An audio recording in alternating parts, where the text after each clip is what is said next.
En esta oportunidad tenemos la presentación del doctor Alex Dávila con la charla titulada Neurolow. Adelante, por favor. Muy buenos días, Magíster Esther Vera, estimados participantes de esta reunión dada por el Instituto Peruano de Inteligencia Artificial. El día de hoy vamos a desarrollar la presentación titulada Neurolaw, que en castellano sería Neuroderecho. La razón por la cual está la denominación en inglés es intencional y está relacionada con el origen de la denominación, que es en efecto anglosajona.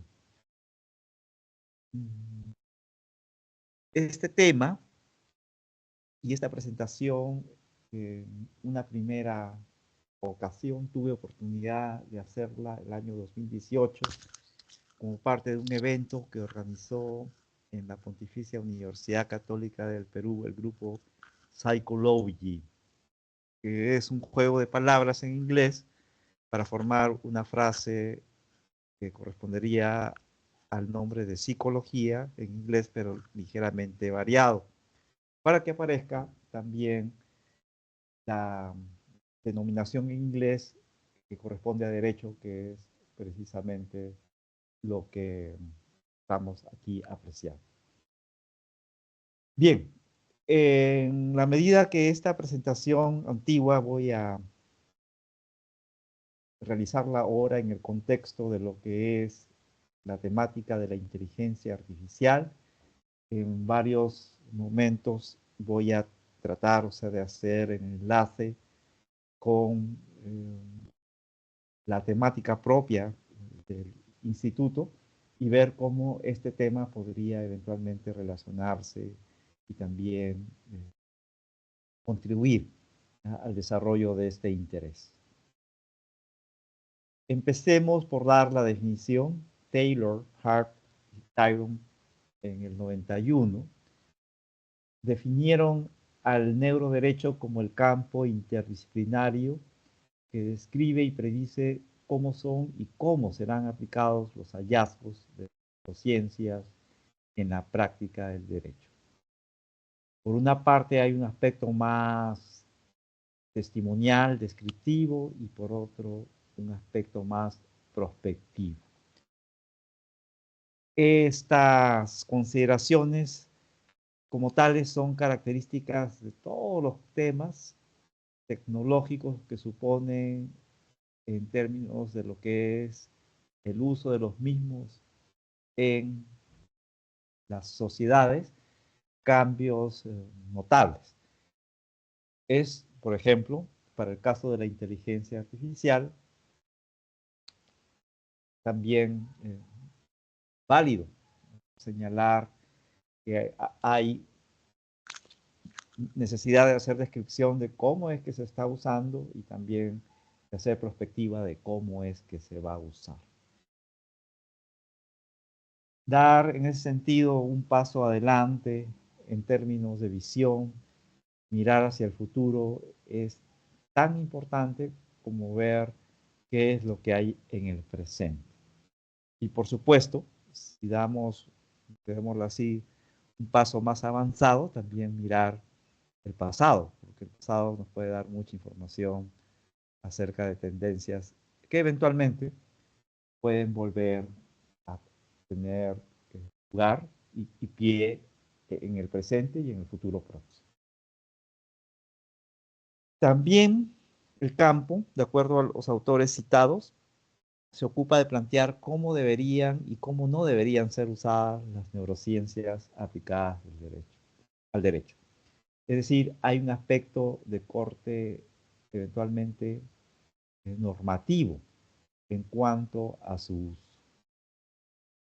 De hecho, que en las diversas aplicaciones de diversas disciplinas que interactúan con el derecho, hay en términos de lo que son propiamente protocolos o procedimientos, maneras de actuar, ya sea en antropología y medicina forense, por ejemplo, en psicología forense, o en cualquier otro ámbito en el cual una disciplina, o sea, como disciplina auxiliar del derecho, entra a tallar.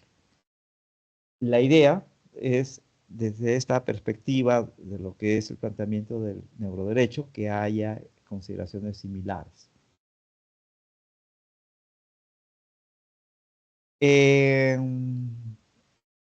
Esta diapositiva que estamos mostrando, hay dos enlaces correspondientes a dos instituciones que se dedican a la práctica de temas de investigación o aplicaciones relacionadas con el neuroderecho. Es el caso del Grutter Institute for Law and Behavior Research y también de la Dana Foundation. En estas temáticas novedosas, la necesidad, en este caso, de la contribución de espacios, instituciones también novedosas, es crítica y es clara. Por ejemplo, para este tema de la inteligencia artificial, no basta el esfuerzo de la academia o de las empresas o, por ejemplo, de las instituciones que representan a los distintos poderes del Estado. Se requiere la contribución de la sociedad desde diferentes perspectivas, diferentes ángulos. Por ejemplo, así como el Grutter Institute y la Dana Foundation hacen lo suyo para este tema también, para este tema de la inteligencia artificial, el Instituto Peruano de Inteligencia Artificial estaría brindando un aporte que en conjunto con diversos actores pues, o podrían generarse escenarios de colaboración y cooperación para hacer distintas cuestiones que puedan ser de interés y de provecho, o sea, para nuestro país y finalmente las personas. Entonces, esa es la idea de una institucionalidad de esta naturaleza. Y es muy importante por eso, o sea, que la sociedad, en este caso, sea proactiva y se pueda organizar, o sea, para hacer contribuciones novedosas, para temas novedosos, y en ese sentido estar involucrado. Hay diversos temas en neuroderecho. Dos autores, Goodenough y Tucker, en el 2010 dieron una lista de diversos tópicos para los cuales el neuroderecho se aplicaría. Me voy a centrar particularmente en lo que corresponde a los tres primeros temas que son, diríamos así, bastante amplios y que definen de por sí, o sea, temáticas de investigación y aplicaciones extensas. El primero de ellos es el asunto de las técnicas para la investigación objetiva de estados subjetivos, tales como el dolor, la memoria, la declaración de la verdad. En el ámbito jurídico es muy importante el tema del testimonio y eventualmente el testimonio puede servir como prueba. Ahora, la naturaleza de la prueba, en términos de lo que es, o sea, la teoría jurídica, se distingue entre prueba objetiva y prueba subjetiva. Y para ello hay bastante trabajo en términos de lo que es la teoría correspondiente que se desarrolla y se sigue desarrollando. El tema de la objetivación de los estados subjetivos es algo que en realidad ya se hace. Por ejemplo, el uso de las cámaras Gesell para hacer entrevistas y tomar, en este caso, testimonios que eventualmente puedan servir como pruebas para la realización de procedimientos judiciales, precisamente se basa en este propósito de hacer objetiva la experiencia subjetiva.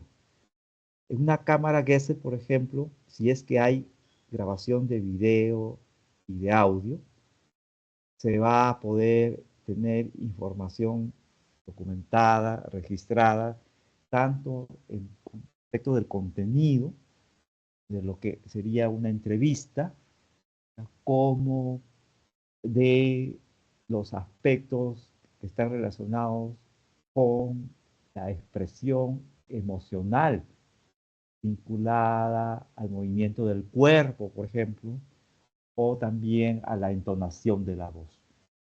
Todo ello con tecnología que tenemos disponible en la actualidad es posible de hacerse en una cámara Gesell. En términos ya más, diríamoslo así, novedosos, un aspecto que podría incorporarse sería el de la grabación de las expresiones emocionales del rostro. Y en este caso, su debida clasificación usando herramientas, por ejemplo, de inteligencia artificial. Esa sería, en ese sentido, una novedad, un paso más adelante en esta dirección. ¿Qué es lo que busca la neurociencia en relación con estos temas en el derecho? La objetivación de los estados subjetivos a través de registros fisiológicos que puedan tener que ver, por ejemplo, con la respuesta eléctrica del cerebro registrada por el electroencefalograma, o también la respuesta galvánica de la piel, es decir, la producción de una señal fisiológica que va a poder convertirse en una señal eléctrica que se puede registrar y que va a dar información acerca de las respuestas emocionales, o también, por ejemplo, la actividad cerebral registrada por técnicas más avanzadas o complejas, más que avanzadas, complejas, diría yo, y también más recientes, como la resonancia funcional. Entonces, estos aspectos que serían de naturaleza fisiológica podrían servir también, en este caso, para la objetivación de estados subjetivos. Hemos hecho referencia al tema del uso de cámaras Gesell, por ejemplo, en psicología forense. Se puede trabajar, o sea, con estas cámaras y los protocolos correspondientes, e información diversa, por ejemplo, del dolor entendido de manera subjetiva, la memoria de eventos, que está estrechamente relacionada, en este caso, con la reconstrucción de eventos traumáticos, y la declaración de la verdad en términos de testimonio. De todos estos aspectos pueden ser, en ese sentido, trabajados y ampliados para desarrollar, innovar, introducir nuevos protocolos y procedimientos que afinen este propósito de objetivación.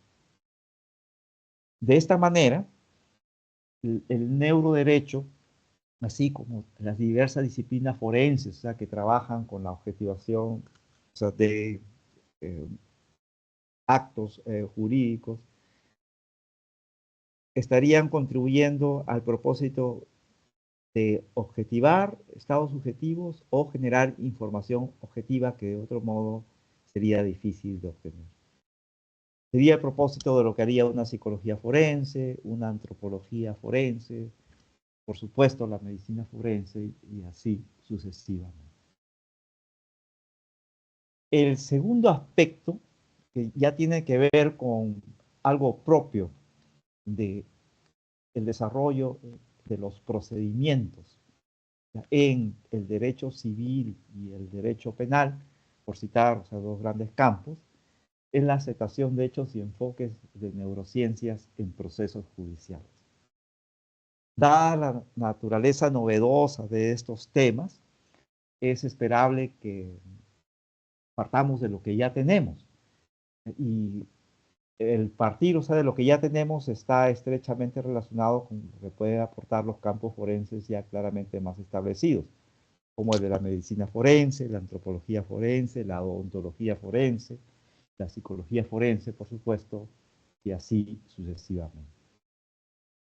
El tema aquí crítico y sustantivo, en términos de la aceptación de hechos y enfoques de neurociencia, va a ser precisamente el que nosotros tengamos garantía acerca de que hay o habría una correspondencia de lo que en neurociencia se registra, usualmente actividad fisiológica del sistema nervioso, en relación, o sea, con hechos que son de interés, o sea, para el ámbito jurídico. Ese aspecto, desde un punto de vista en términos de lo que es investigación epistemológico, metodológico y técnico, es crucial, ¿ya?, para el progreso de futuras aplicaciones. Y precisamente acá también nuevamente entra a tallar el tema de la inteligencia artificial, ya que la cantidad de datos que usualmente se recolectan con este tipo de técnicas, incluso en una sola persona, pueden ser en términos de volumen grandes, ¿ya? Y se requieren en ese sentido procedimientos como los de la IA, o se requeriría, ¿ya?, para hacer su correspondiente análisis de una manera válida y también confiable. Bueno, entonces nos hemos ocupado hasta el momento de dos primeros puntos. Hay un tercero que está ya relacionado con cuestiones más filosóficas, como el libre albedrío, la responsabilidad, el juicio moral y el castigo. Temas que corresponderían a la filosofía del derecho y que tendrían en ese sentido nuevos en términos de elementos empíricos, material, o sea, para poder trabajar y discutir. Por ejemplo, ¿qué sería la responsabilidad penal y la responsabilidad civil desde el punto de vista de la teoría jurídica, por un lado, y qué es lo que sería la responsabilidad desde el punto de vista de la filosofía moral?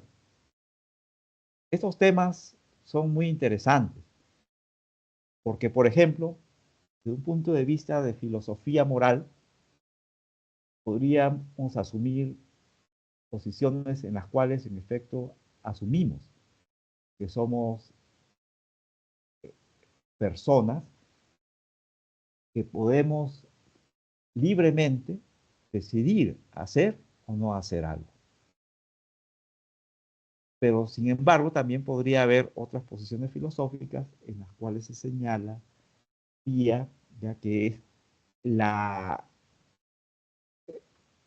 capacidad, o sea, para poder elegir en realidad sería una ilusión, que realmente estaríamos determinados por todo lo que hemos vivido y también, o sea, por nuestra propia herencia biológica y muchos más factores. Y en ese sentido, la libertad y el libre albedrío, o sea, como tal, ya para hacer una elección serían más bien una mera ilusión. Por supuesto que para que una sociedad funcione,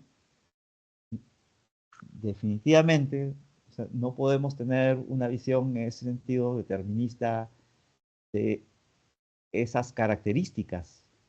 Si no hubiese, en términos ya prácticos, un concepto de responsabilidad y su aplicación en términos de lo que son derechos y obligaciones, difícilmente, o sea, la sociedad ya podría, diríamoslo así, funcionar aceptablemente o mejorar, o sea, su funcionamiento. Entonces aquí hay varias cuestiones, o sea, para discutir de veras, no con el propósito de, en ese sentido, nihilista, eh, señalar, o sea, que en el fondo toda esta temática apuntaría a que en realidad la responsabilidad humana es o sería menor de lo que tradicionalmente se ha pensado, porque en realidad el libre albedrío no existiría o cuestiones afines, pero sí valdría la pena, o sea, discutirlo y conversarlo y pensar. Y acá nuevamente aparece el escenario de la inteligencia artificial, porque precisamente en la medida en que haya sistemas que tengan por decisión inicial de un actor humano, por supuesto, autonomía, la definición de lo que es responsabilidad ya por parte de todo lo que puedan ser ejecución de actos que eventualmente tengan naturaleza antijurídica o que generen daños de diversos tipos, se podría diluir. Y ese es un tema que ya en varias ocasiones acá en el Instituto Peruano de Inteligencia Artificial se ha introducido y se ha discutido. El neuroderecho también eventualmente podría contribuir a esta discusión, o sea, para brindar, o sea, los aportes y la perspectiva de las neurociencias relacionadas a la temática. Bueno, y a continuación en la lista aparecen una serie de temáticas ya más específicas que tienen que ver con aplicaciones, es el caso de los que son ofensores juveniles, delincuencia juvenil. Acá hay un hallazgo muy importante en el tema de las neurociencias relacionadas con este asunto, y es que la madurez, en este caso cerebral, de a de veras, según estudios relativamente recientes, no tiene lugar antes de los 30 años. Sin embargo, la mayoría de edad es a los 18. Es decir, en la etapa de la adultez joven, hasta ya los 30 años, es en la etapa en la que se hacen usualmente los estudios superiores y también se toman decisiones cruciales con respecto al trabajo y también a la formación de una familia. Sin embargo, curiosamente, no sería, de acuerdo a la biología, en términos de tiempo, el periodo más apropiado, o sea, para la toma de estas decisiones. Eventualmente, este tema lleva a plantear la necesidad de, por ejemplo, definir líneas de trabajo para diferenciar lo que es la delincuencia juvenil o la delincuencia de adultos jóvenes y distinguirla, o sea, de el resto de eh, conductas antijurídicas de tipo penal. Bien, ese es todo un tema también, y la neurociencia eventualmente puede contribuir con los estudios para poder, en ese sentido, valorar lo que es el desarrollo, desde el punto de vista de las neurociencias, de la responsabilidad. Otro tema interesante es el de las adicciones. ¿Qué significa tener una adicción? ¿Cómo se, en este caso, dan propiamente ya de manera específica las formas concretas, o sea, de desarrollar las interacciones, nuestras interacciones como seres humanos y qué es lo que se podría esperar desde el punto de vista de las neurociencias. Acá lo que se sabe es que hay un tema, digámoslo así, complejo relacionado con la búsqueda de recompensas a través, o sea, de la droga, y que es precisamente la base de la adicción. ¿Qué tan En este caso, fuerte puede ser esta necesidad que lleve, por ejemplo, a quebrantar la ley, como ello genera escenarios de responsabilidad muy específicos y particulares para considerar. En todo ello también es materia, o sería materia en cual el neuroderecho podría contribuir. Por supuesto, todo el tema de la salud mental, ¿ya? No es lo mismo, diríamos así, estar en un estado de salud mental razonablemente normal, como podría ser estar por, propiamente las características de la vida moderna y otros factores, experimentando cierta ansiedad o cierto estrés o depresión. Pero si ya hablamos, o sea, de temas, diríamos así, más recurrentes, profundos, para todo lo descrito, o temas que tengan que ver, ya por ejemplo, con ya, asuntos eh, complejos en términos que es la salud mental, allí también la neurociencia podría aportar, o sea, y brindar información. De hecho, que hay un campo bastante novedoso, que es el de la psicobiología de las enfermedades mentales. Y esta psicobiología precisamente se está construyendo a medida, ya que cada vez hay más información desde el punto de vista de lo que es el funcionamiento del sistema nervioso en relación con distintas enfermedades mentales. Otro aspecto interesante es el del sesgo. Nosotros en las decisiones no necesariamente somos, en realidad la mayoría de las veces no somos objetivos. Tenemos sesgos ya sea positivos o negativos en nuestras decisiones y esos sesgos pueden influir en las decisiones que tomamos, o sea, como personas, en este caso, en distintos contextos y particularmente en el campo del derecho, estos sesgos en todo lo que tiene que ver con decisiones de autoridades judiciales es un factor importante también para considerar y que habría que trabajar conjuntamente.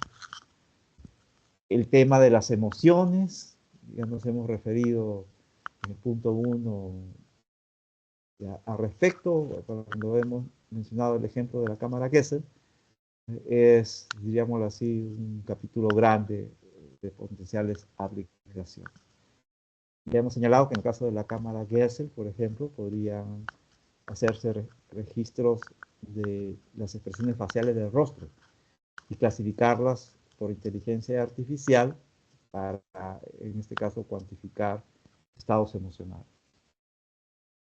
Y en conjunto, o sea, con este proceso de clasificación que haría una IA, se colocase, en este caso, electrodos para hacer un electroencefalograma en simultáneo y se recoja esta información y se analice, se podría encontrar resultados muy interesantes.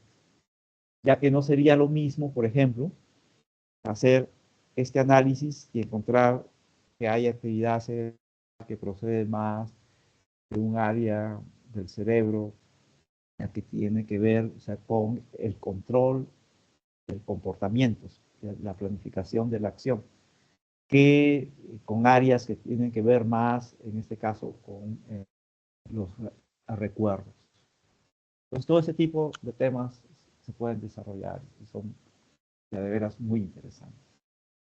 Otro tema que probablemente podría tener un impacto más en el tema de lo que es la teoría de los contratos y el desarrollo de todo lo que tiene que ver con el derecho en ámbitos como los negocios, es la toma de decisiones y el tema también de la cooperación.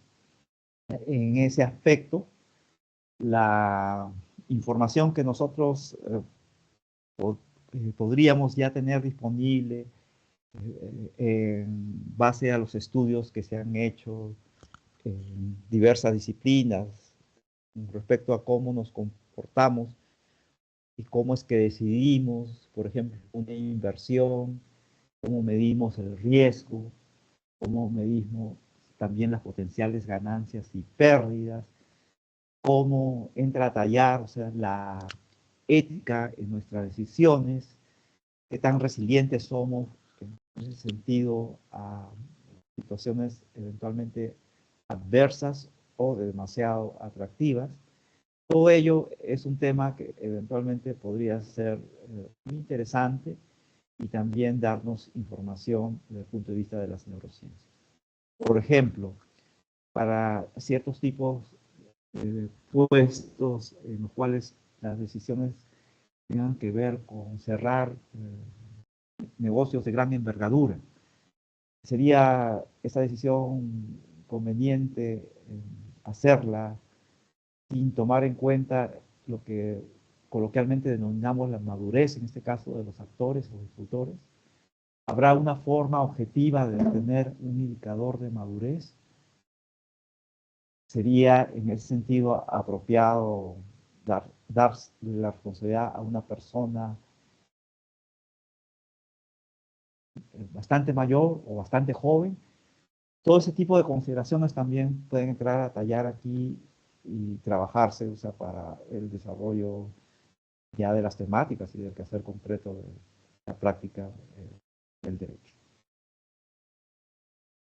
Aquí en esta captura de imagen, por ejemplo, se muestra un setting, un encuadre, en este caso que corresponde al uso de la resonancia funcional para hacer detección de mentiras. De manera clásica, la detección de mentiras se ha hecho y se sigue haciendo todavía con el polígrafo. Bueno, la idea sería aplicar la resonancia funcional para los mismos propósitos. Bueno, entonces hay ya grupos que están trabajando en, en esta línea. Acá, por ejemplo, en esta referencia ya a algo de 2008, el diario online The Times de la India, señala con respecto a este tema el uso de los mapas cerebrales, o sea, para poder, en este caso, confirmar si un testimonio es verdadero o no lo es. Es decir, funcionalmente hablando, sería el nuevo paso tecnológico luego del polígrafo. Hemos estado haciendo mención a las técnicas que se pueden utilizar en este campo. Una de ellas es la electroencefalografía. Esta técnica es parte de la práctica de la neurofisiología clínica, que a su vez es una subespecialización de la especialización de neurología en el residentado de medicina. También la electroencefalografía es utilizada en investigación tanto en seres humanos como animales de laboratorio por científicos que proceden de diversos campos, no solo médicos, también pueden en este caso dedicarse a investigación de estos temas, ingenieros, todas las ciencias básicas, biólogos, psicólogos, profesionales que se han formado en las ciencias del movimiento, en fisioterapia y así sucesivamente. Particularmente en mi caso, yo he tenido oportunidad de hacer una estadía relativamente larga en un laboratorio en que precisamente aprendí a hacer uso de una técnica relacionada con la electroencefalografía, que es la electrocorticografía, pero no trabajé con seres humanos, sino con animales de laboratorio, con ratas blancas. Por los principios son idénticos y en el caso del neuroderecho es una de las técnicas que probablemente tenga mayor potencial por ser, en comparación con la resonancia funcional, no solamente menos costosa, sino en términos de lo que sería ruta de gestión administrativa para hacer su uso legítimo y legal para los propósitos, por ejemplo, de investigación, una ruta definitivamente más ágil en términos comparados. Bien, ¿qué es lo que hace la electroencefalografía? Registra actividad eléctrica espontánea generada en la corteza cerebral y esta actividad es registrada no en la corteza cerebral, sino en propiamente el cuero cabelludo. ¿Mm? Y es allí donde se colocan los llamados electrodos que luego permiten, en este caso, eh, obtener información que ha sido generada en el interior, o sea, de la cabeza, en lo que se denomina en el sistema nervioso el encéfalo. Pues, por ejemplo, en el gráfico se muestra la actividad cerebral de una persona adulta normal y se ve en términos del gráfico en la parte inferior una barra que dice un segundo. Es una señal que se da en el, en la ingeniería se dice así, en el dominio del tiempo, y nos da información en términos de voltaje. Y este voltaje sube, baja, tiene oscilación, que a lo largo del tiempo va cambiando. Entonces esta oscilación se mide en el dominio de la frecuencia, así se dice en ingeniería, que va a generar distintos tipos de ondas, en este caso de EG para analizar. Las ondas llamadas beta, alfa, teta y delta. Las ondas beta tienen una oscilación en rango de 14 a 30 ciclos por segundo, es la que corresponde a la actividad cuando estamos despiertos realizando actividad mental. Las alfas de 8 a 13 ciclos por segundo o hercios corresponde al estado de estar despierto pero en reposo. Y también a un estado del sueño que se llama el estado REM por el movimiento rápido de los globos oculares. Las ondas teta y delta son típicas del sueño.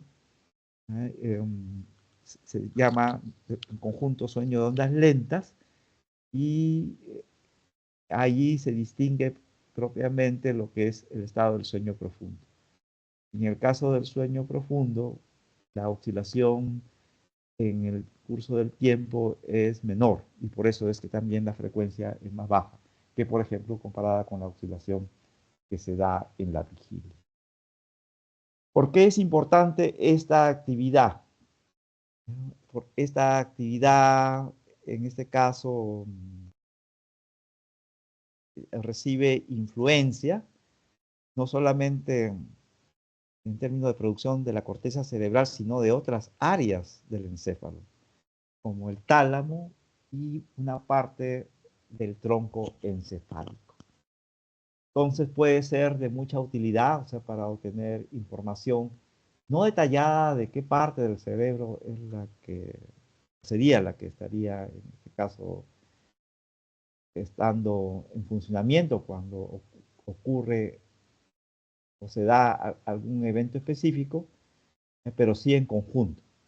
Y en efecto se utiliza, o sea, para caracterizar los llamados estados fisiológicos de conciencia. Una técnica más novedosa es la de la resonancia magnética funcional. Esta permite medir el metabolismo regional en el encéfalo y visualizarlo. En el sistema nervioso existen dos tipos de células claramente diferenciadas. Las neuronas por una parte y las llamadas neuróglias o células de soporte. Hay un tipo de neuroglia que se llama el astrocito y que es precisamente el que está involucrado directamente en el metabolismo de la glucosa, con la cual se alimentan, o sea, las neuronas precisamente para realizar sus actividades.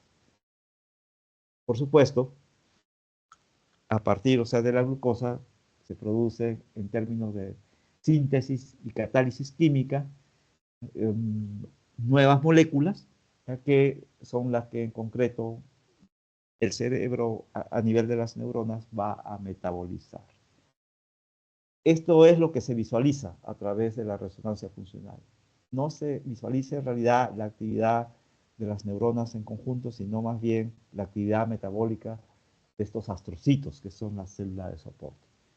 Pero nos dan información acerca de las áreas del cerebro que se activan y por supuesto con ellas podemos tener algún indicio de qué parte del cerebro, por ejemplo, está reaccionando cuando vemos, por ejemplo, o sea, la imagen de un evento criminal.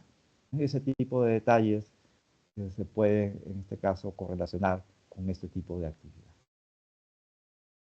Bien, hay algunos esfuerzos específicos que están teniendo lugar para poder entender en este caso, las correspondencias que habría entre la actividad del sistema nervioso y ya las actividades que nosotros ubicaríamos más en la esfera del comportamiento, de la actividad propiamente mental que correspondería a lo que podríamos denominar tener, en este caso, conciencia individual y también estar en pleno ejercicio, o sea, de nuestras facultades mentales. Cosas de este tipo se pueden estudiar y hacer incluso experimentos. Por ejemplo, los autores ahí mencionados, Libet, Gleason, Wright y Pear, los 33, pidieron en un experimento a las personas que moviesen la mano y simultáneamente monitoreaban, es decir, registraban la actividad eléctrica cerebral. Lo que fue interesante es que la actividad cerebral específica relacionada con la decisión de mover la mano precedió por medio segundo a la acción concreta de moverla. Es decir, antes, ya que nosotros estemos propiamente identificando o teniendo conciencia que vamos a hacer un acto voluntario, nuestro cerebro ya lo está decidiendo o lo estaría decidiendo. Ese es un hallazgo muy interesante porque de alguna manera se sugiere que hay un procesamiento que está, diríamoslo así, antes de la conciencia en las decisiones. Por ejemplo, este es un hallazgo muy bonito del tema del neuroderecho. Bueno, también hay otro asunto que está relacionado y que ya lo habíamos estado anunciando, de las implicaciones éticas y epistemológicas del neuroderecho. Por ejemplo, la resonancia magnética funcional podría servir como medida del libre albedrío, como en el estudio previo, ya que tan, diríamoslo así, eh, seguros podríamos estar acerca de que estamos decidiendo conscientemente o es nuestro cerebro el que decide.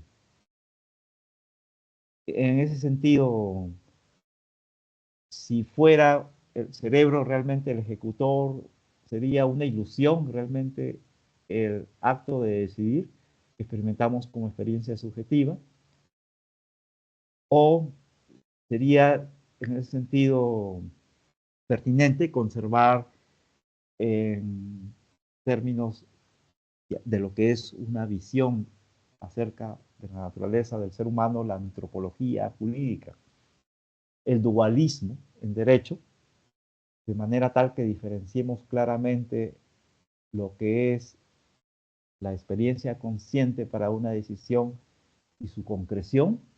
Ese tipo de temas son los que naturalmente podrían surgir en este campo, o sea, para discusión y desarrollo. Hay otra cuestión que es central en esta discusión, en esta temática, y es la cuestión de la intencionalidad. En este caso, aquí esta frase o o esta oración en latín, dice, actus reus non facit, reum nisi mens sit rea. Que significa, en español, ahí citado, el acto no es culpable, al menos que la mente sea culpable. Bien, entonces acá hay un tema, porque el tener conciencia, o sea, de un acto, genera una figura de responsabilidad o generaría una figura de responsabilidad legal distinta de no tener conciencia.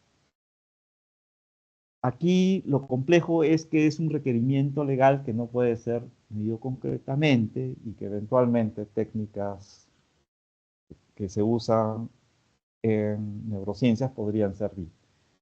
La resonancia funcional, de la que ya hemos hecho mención, o probablemente el electroencefalograma.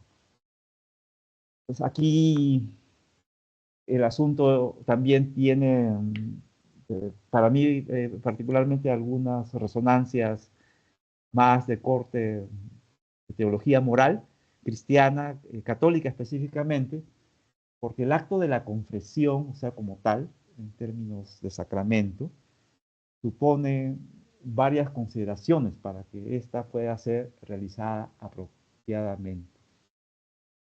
Y en ese sentido, es clave en la confesión católica que haya conciencia de haber hecho algo malo, es decir, el pecado. Si no se tiene conciencia de la naturaleza, en este caso pecaminosa de un acto, desde el punto de vista de la teología moral, una confesión sería imperfecta o no sería válida. Esto es algo interesante, ya que, por supuesto, desde ya la tradición cristiana, el tener conciencia del carácter pecaminoso de un acto que podamos haber realizado está estrechamente relacionado con el darse cuenta de ello y, por supuesto, tener en ese sentido el contexto de lo que sería la teología moral correspondiente. Bien, estas ideas que aparentemente, bueno, podrían ser consideradas como lejanas a esta temática, me gustaría rescatar también, porque el derecho, o sea, como tal, y su forma, en este caso, madura desde el punto de vista del derecho romano y el derecho germánico, ha tenido y sigue teniendo una fuerte influencia de la tradición judeo-cristiana. Y de hecho, no es casualidad que, por ejemplo, el Corpus Juris Justiniano fuese, en este caso, elaborado en el Imperio Romano de Oriente, en la época en que ese imperio era un imperio cristiano. Y lo mismo podemos decir, o sea, de las tradiciones germánicas. Es decir, no está separada estas consideraciones que tienen que ver con el derecho del marco, diríamos así, de la cultura, la historia y, por supuesto, la influencia de las concepciones morales que tienen que ver, o sea, con las religiones abrahámicas, particularmente en el contexto occidental, del cual formamos parte para este tema.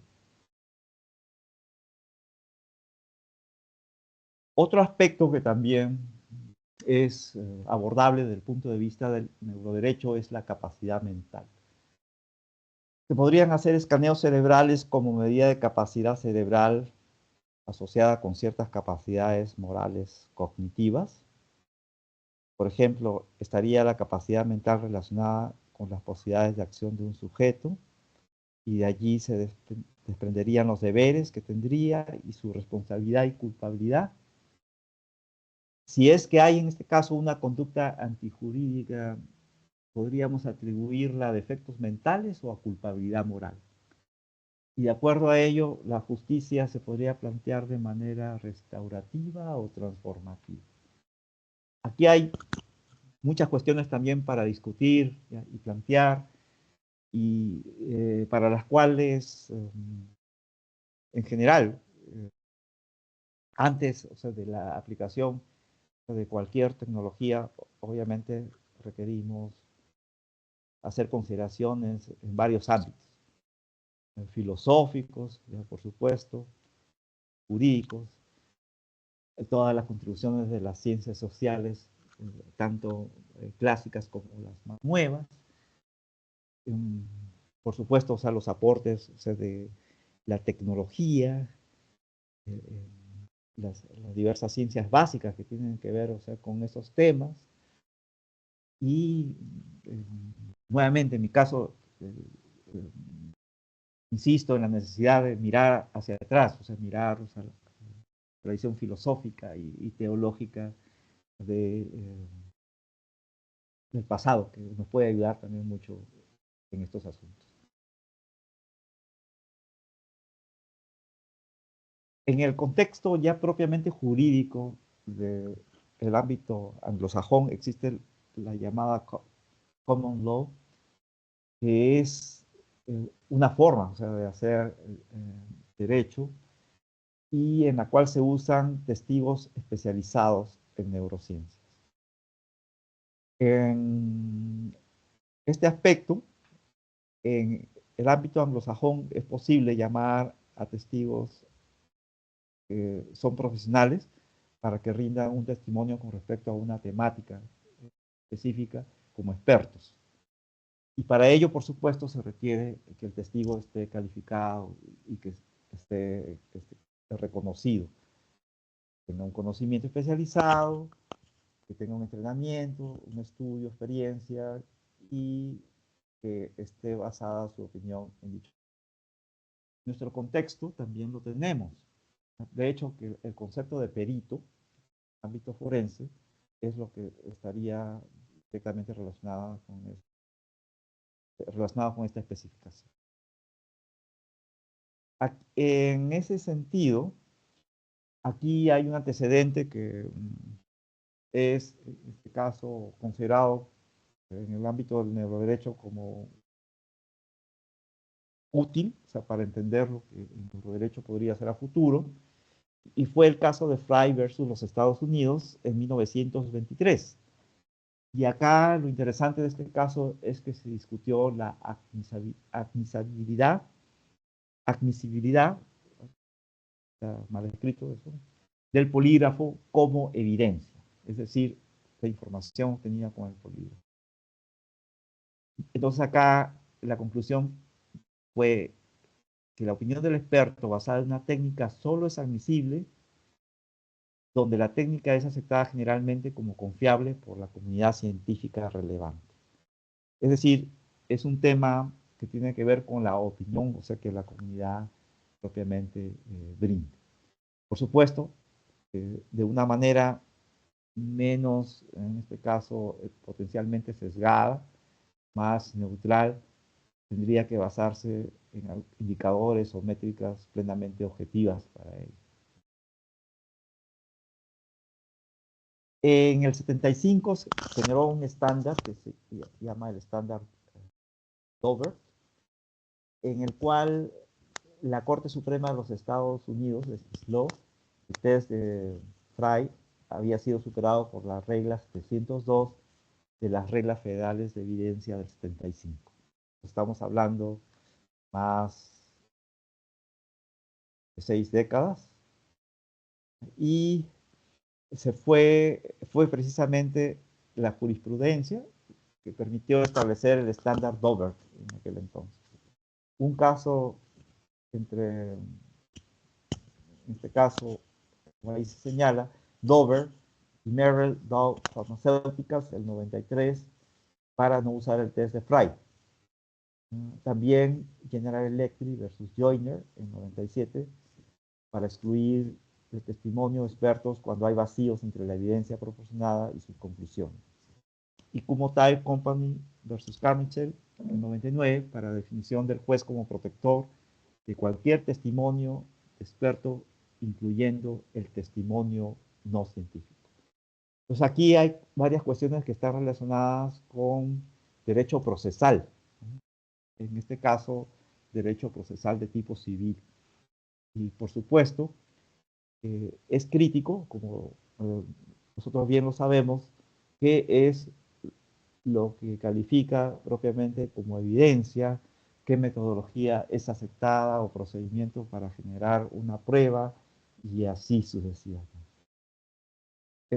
Más allá, o sea, el campo particular, o sea, que esté involucrado en términos de apoyo tecnológico para el desarrollo del derecho, de todos esos aspectos de tipo procesal son claves. La fineza con las cuales se manejen.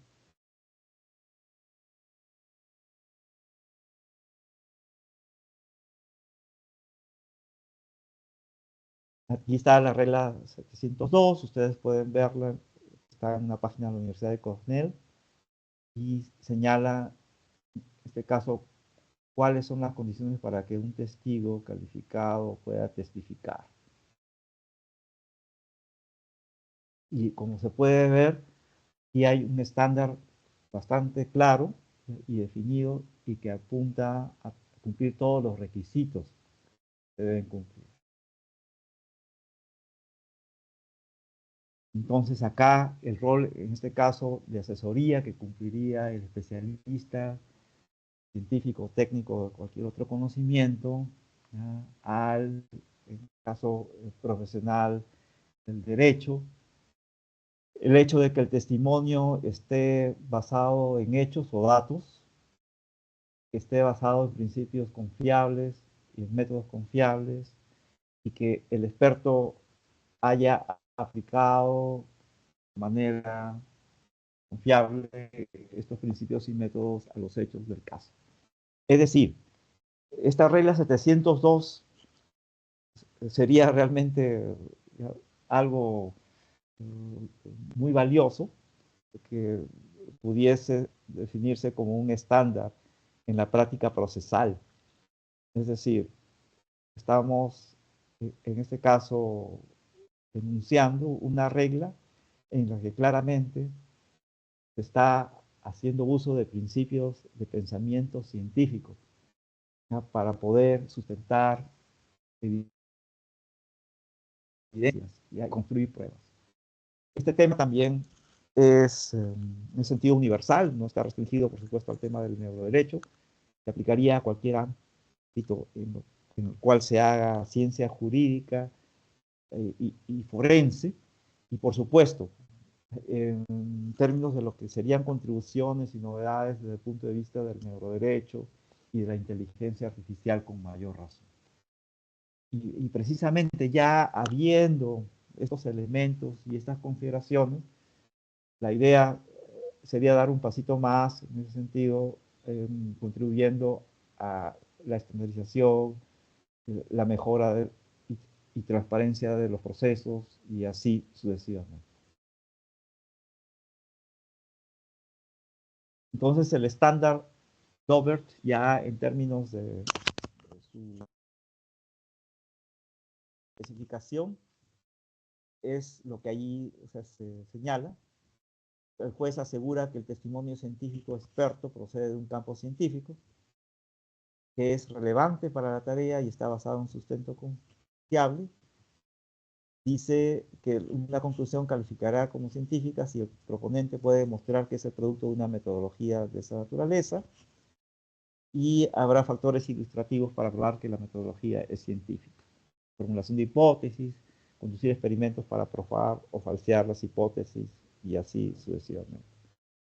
Entonces, la idea sería, en ese sentido, que en la medida que haya más progreso científico y tecnológico, entonces los ámbitos procesales de derecho, particularmente en temas que tienen que ver con derecho procesal, eh, tanto civil, o sea, como penal, ya se beneficien, o sea, de estos aportes.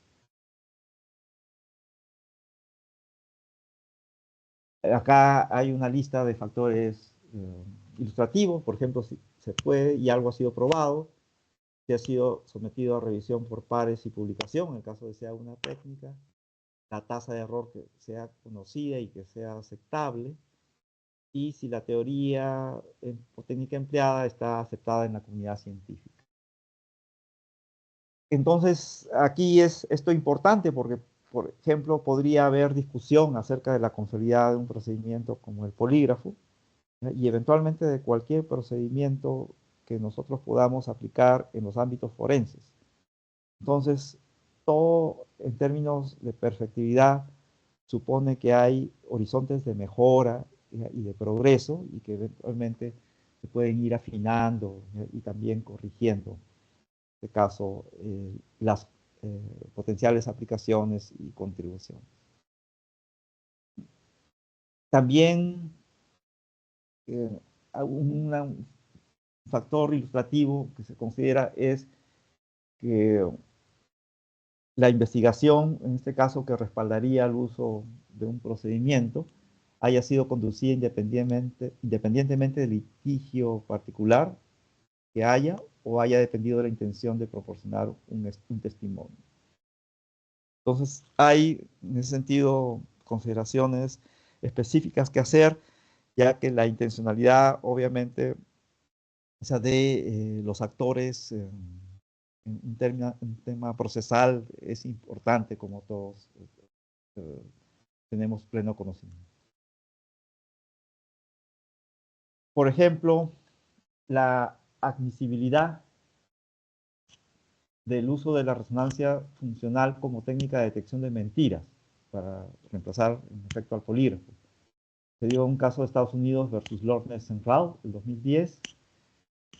Este Senrao era CEO de dos corporaciones que hacía contratos con psiquiatras y fue demandado por fraude y lavado de dinero. Lo interesante es que el demandado se declaró no culpable y buscó los servicios de una institución para pasar por una prueba de detección de mentiras con resonancia funcional. Entonces, aquí lo interesante es que el juez no aceptó el uso de la resonancia aplicando el estándar de Dobbert. ¿Por qué?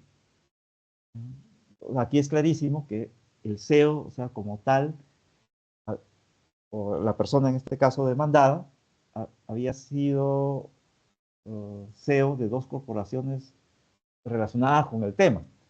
Entonces había allí claramente un conflicto de interés.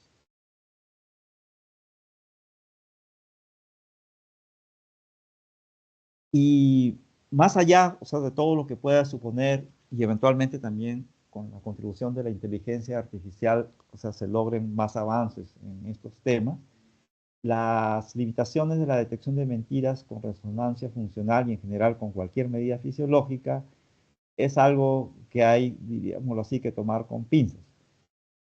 En realidad no se puede establecer si una persona está mintiendo o no mediante un scan. Hay que considerar otros aspectos como la intención de engañar, la cual es subjetiva, por supuesto, y el comportamiento. En ese sentido son medidas complejas. Entonces una medida así puntual, ya como un marcador o un indicador, o sea, como tal, probablemente no sea efectiva. Bien, bueno, ya en esta última parte de la presentación, acá vamos a señalar algunos campos y temas de posible aplicación con neuroderecho. Ya hemos de alguna manera adelantado algo de ello en el derecho penal, por supuesto, particularmente en el derecho procesal penal, en todo el tema de lo que tiene que ver con seguros, en derecho comercial, en el tema de derechos para ejercicio de derechos con discapacidad, por ejemplo, firma de poderes, contratos, testamentos, eh, personas que han sido, en este caso, declaradas en tutela, allí también hay cuestiones para considerar. Por ejemplo, ¿qué podría ocurrir con una persona que en este caso ha desarrollado una enfermedad como la esclerosis lateral múltiple y solamente puede, en este caso, mover sus párpados? Entonces habría que garantizar, o sea, que los movimientos de sus párpados sea, por ejemplo, una respuesta eh, positiva o negativa con respecto a algún alguna decisión, o sea, que la persona tome para realizar un testamento, ya por decir algo. Por supuesto, la responsabilidad de expertos ya también es otro tema que ya podría ser muy interesante, o sea, como aplicación del neuroderecho. Cómo, o sea, nos garantizamos en términos de lo que es propiamente caracterización o tipificación, la responsabilidad de expertos testimoniales, ¿no? Que es algo también de interés. Y por supuesto, los estándares en la investigación y en las aplicaciones, o sea, del tema. Bien, entonces, esto sería, obviamente, hay mucho todavía por hacer en este tema. Hay una diferencia sustantiva de hacer uso, por ejemplo, de un electroencefalograma para una aplicación en una clínica, un hospital, a hacerlo en un laboratorio de investigación con seres humanos, a hacer el uso del electroencefalograma en el ámbito forense o en el ámbito jurídico. Son contextos diferentes y cada uno de ellos supondría un arreglo distinto o preparación en el sentido de protocolos específicos. La inteligencia artificial, o sea, como tal, definitivamente, desde un punto de vista de lo que ya es el análisis de los datos, podría ayudar, o sea, muchísimo. Otro tema ya es el que la inteligencia artificial, o sea, como tal, tenga capacidades, por ejemplo, metacognitivas o capacidades para reconocer y expresar contenido de tipo emocional, que eventualmente generarían ya capacidades de esta naturaleza, otras preguntas y contextos, o sea, para discutir. Bueno, finalmente acá anoto las referencias que he utilizado para esta presentación. Ya son algo antiguas, ya, pero dado que es un campo relativamente novedoso y todavía en construcción, o sea, no tiene más de 30 años, y sobre todo considerando que la práctica del derecho, tanto en nuestro contexto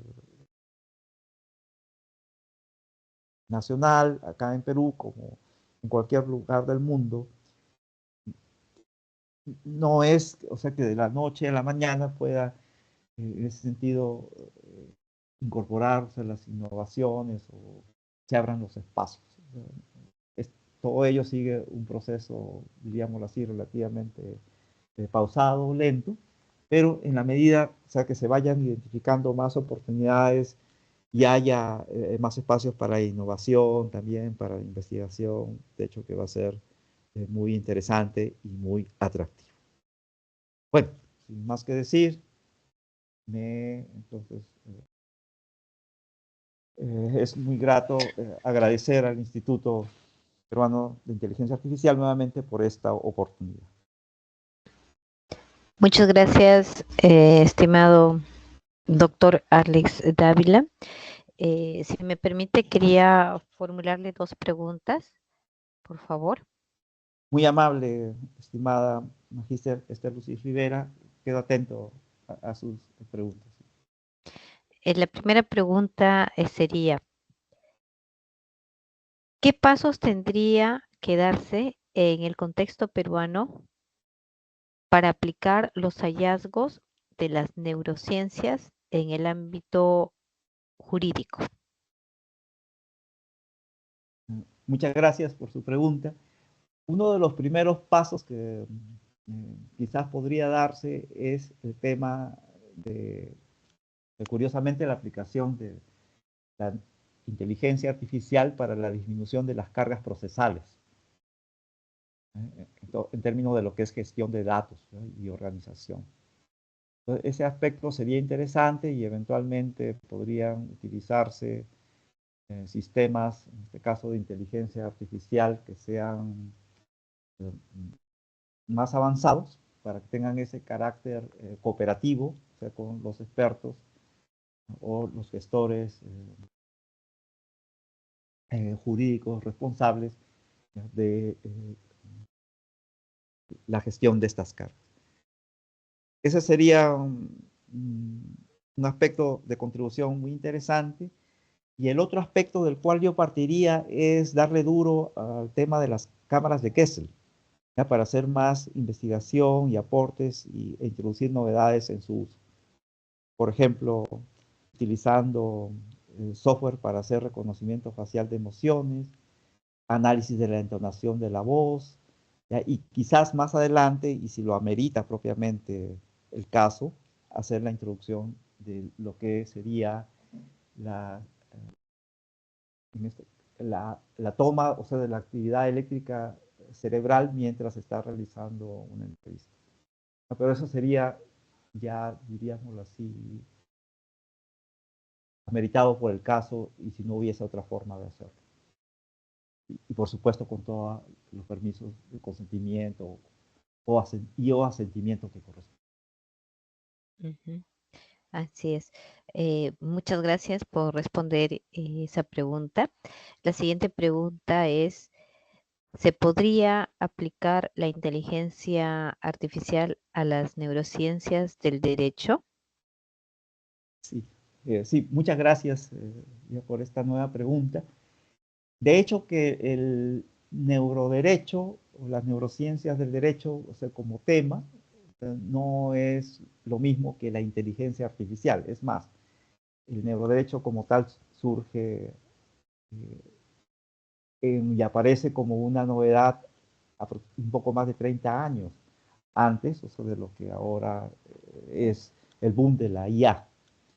En ese sentido, aquí pienso que el tema que va a ser clave y para el futuro, no solamente de las aplicaciones de las neurociencias al derecho, sino en general de las tecnologías novedosas y avanzadas que se desarrollen, es donde propiamente un procedimiento o para qué el proceso va a ser encargado a la IA. ¿Y cuál parte, o sea, va a estar a cargo propiamente de un actor humano? Ese tipo de limitaciones son importantes en términos de lo que a futuro sea un, diríamos así, uso bueno, o sea, de estas tecnologías, ¿ya? Y la contribución que las aplicaciones puedan generar ya en términos prácticos. Es decir, sí hay bastante por hacer, pero al mismo tiempo también consideraciones éticas y prácticas que tomar. Muy bien. Muchas gracias, estimado doctor Alex Dávila, por su presentación y por responder las preguntas. Damos ya por finalizada esta reunión. Agradecerle eternamente por compartir siempre estos temas que generan mucho debate. Un fuerte abrazo, que tenga un lindo día. Gracias. Muchas gracias, estimada Magíster Esther Lucy. Un fuerte abrazo para usted también, ¿ya? Y para los amigos del Instituto Peruano de Inteligencia Artificial.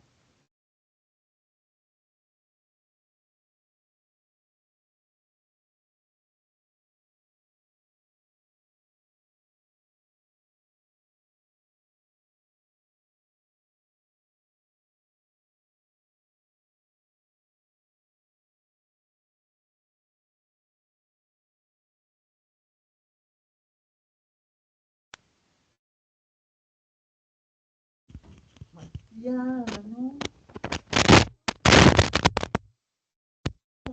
Apagado y no sueño. Eso, ya. ¿Qué tal? Está bien. ¿Escuchaste? Sí, Ah, sí, escuché. sí, estaba escuchando, avanzaba Ya. el trabajo de profesor Livia, estaba chequeando los trabajos de los chicos. Eso. Mi amorcito. Ya está. Ay, Esta vez no teníamos que listar la presentación, porque es una presentación vieja, pero obviamente la he usado para decir cosas nuevas, ¿no? ¿Qué te parece? ¿Qué te parece? harta. Está bien. O sea, ¿no? ¿Qué te pareció eso de la cámara Gesell que le di duro? Está bien, está bien, está bien. Ya. Eso.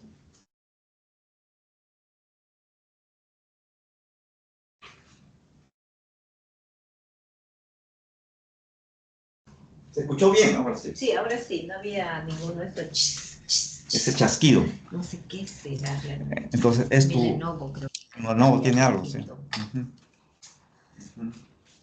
mío. Eso. Pero la otra vez lo hicimos con la Lenovo y no sé por qué no. Ahora no. Pues claro, ¿por qué ahora no?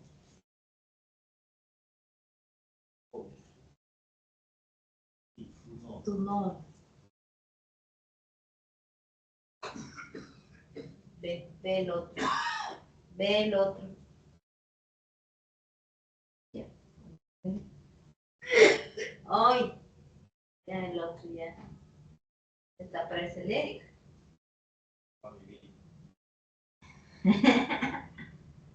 Voy a listar la basura porque hay ya una bolsa llena de plástico.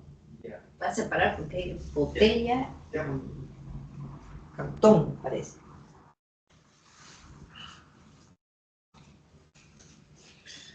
¿Qué hago? Ah, eso.